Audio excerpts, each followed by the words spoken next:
grab the car keys and rush out of it. I read my book titled Colors of Love.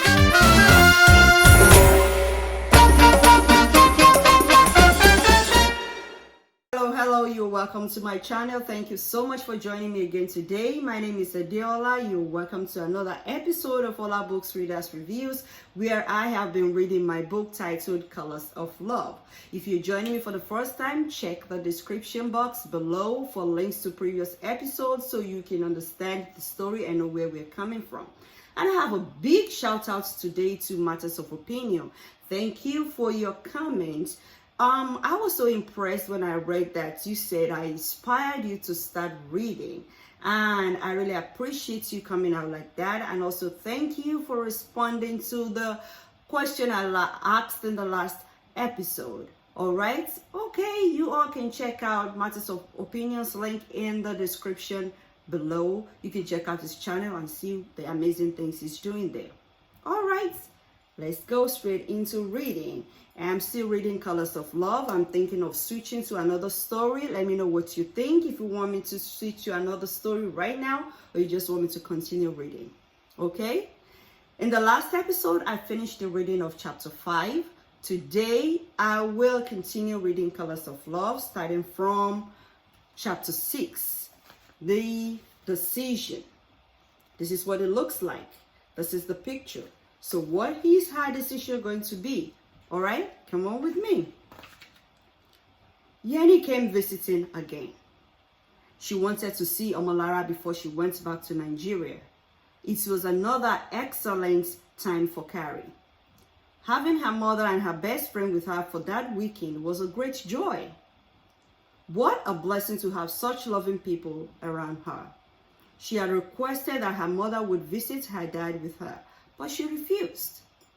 If he wanted to see me, he would come looking for me. I didn't come here to see him. I came to see you. Come on, Mom. It's just a visit, Carrie pestered. Can we talk about something else? This topic is boring, Omolara said. They went to the hair salon instead. After shopping, they went back home to watch a movie on LMA. Omolara was asleep before the movie was over. Carrie surmised that had it been a Nigerian movie, she wouldn't have fallen asleep in the middle of it. They had watched a series of Nigerian movies together the weekend before. This weekend with Yenny was awesome. They had a lot to talk about. Yenny had requested to move out of Tumi's home, and she had reasoned with her. Yenny told them about her new job as a hairdresser. She loved it. She would have loved to continue as a teacher like she was in Nigeria, but because her status in America was still that of a visitor, she couldn't. The Nigerian lady, who happened to be her sister's friend, had enrolled her as one of her apprentices. She learned very fast and graduated as a professional hairstylist. It was also easy for her to braid hair, and art she had perfected in high school years. She learned very fast and graduated as a professional hairstylist. It was also easy for her to braid hair. Fixing people's hair was easy for her. She seemed to have the perfect touch for every hairstyle. She only worked whenever she wanted to. What she was making was enough for her to pay bills and fend for herself. She was able to rent a room in a 3-bedroom apartment. One of her sister's colleagues rented a 3-bedroom apartment, but she only used one of the rooms. She sublet the other 2 rooms. That way, she was able to keep up with the bills. Yenny usually worked very hard for the first 2 weeks in the month to make enough for the booth she rented, her apartment rent, and utilities. She regularly worked 4 days a week for the next 2 weeks. She enjoyed her independent life. She had nobody to boss around. She knew how to do different kinds of braids and hairstyles. She had enough customers to be thankful for. She was usually booked out for the month by the 1st of every month. And her clients showed up regularly. If one didn't, she took walk-ins or called in bystanders. Whenever she had a booked up schedule for the month, she put some clients on the standby list, and she called them whenever she had a canceled appointment, which rarely happened. It's good to be good at what you do, Carrie said, as Jenny finished telling her about her job. You can say that again, Jenny replied. Her only regret was her immigration status.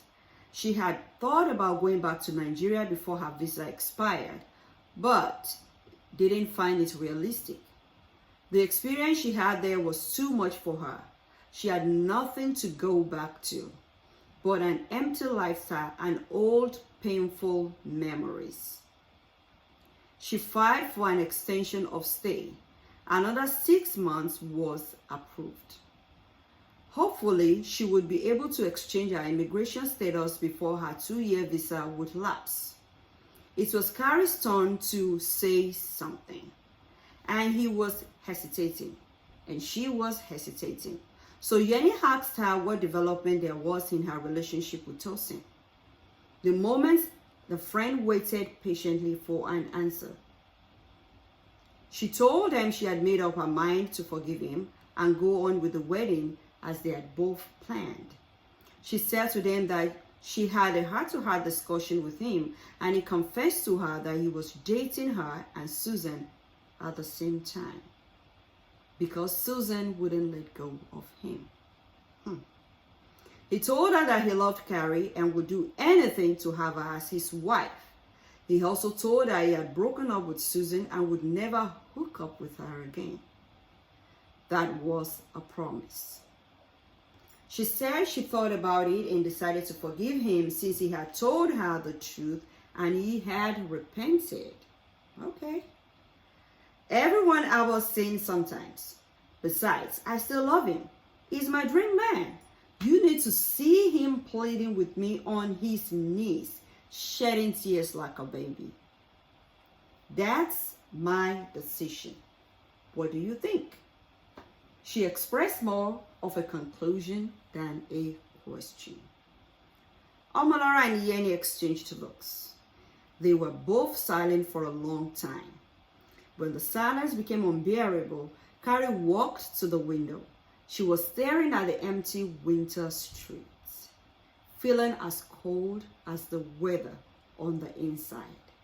Her loved one's silence could only mean disapproval.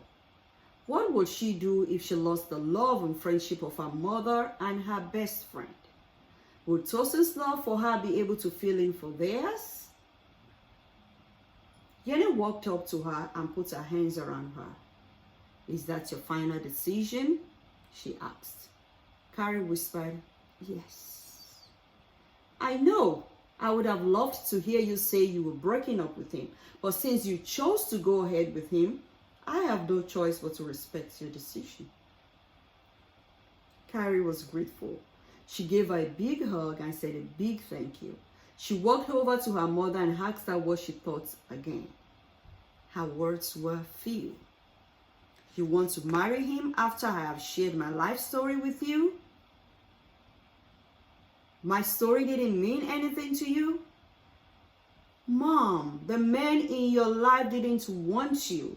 They chose other women over you. My man has chosen me over the other woman. I wouldn't let the other woman take my man away from me, Carrie concluded. I guess it's a competition, was Omalara's response.